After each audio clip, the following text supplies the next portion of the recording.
Sunshine Radio Report! Tax at bank records ni BP Sara at Mans Carpio na i-turnover na sa Senate Impeachment Court. Ang detalye ng report na yan ay hatid sa inyo ni kapartner Sheena Torno.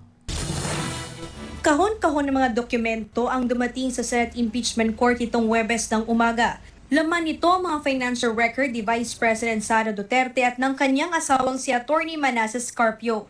Nakalagay sa brown boxes sa mga bank records ng mag-asawa habang nakasilid naman sa pulang box ang tax records. Isremite ang mga dokumento sa bisa ng sabina na nilabas ng Senate Impeachment Court noong July 20. Gagamitin ang financial records bilang ebidensya sa nagpapatuloy na paglilitis kaugnay ng Article 2 o umunoy hindi maipaliwanag na yaman ng mag-asawang VP Sara at Carpio.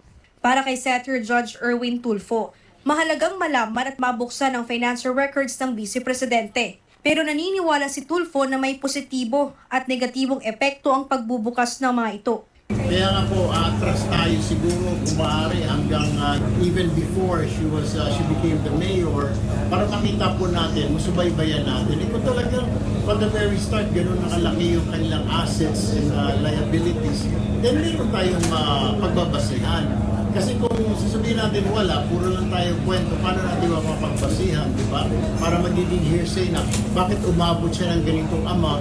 E doon may parang history doon sa mga binabayaran nilang taxes. Pakikita natin na, malaki naman pala talaga binabayaran nila. What's wrong with this, di ba? Pero yung cons din, na kung hindi pala, biglang lumaki yung assets, liabilities, yung taxes.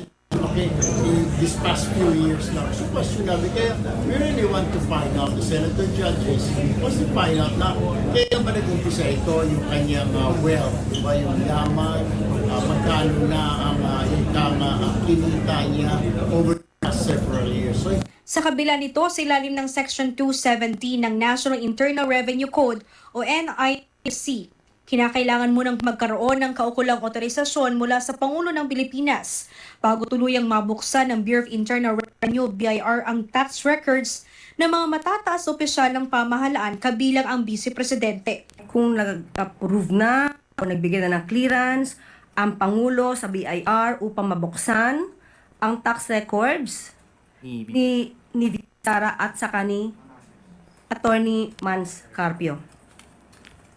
Yes. Ayon sa palasyo, layunin ni Pangulong Bongbong Marcos na malaman ang katotohanan sa nagpapatuloy na paglilitis sa Vice Presidente. Kung ano ang sinasabi ng batas, kung ano ang proseso, susunod po ang Pangulo. Ito naman ay para sa katotohanan.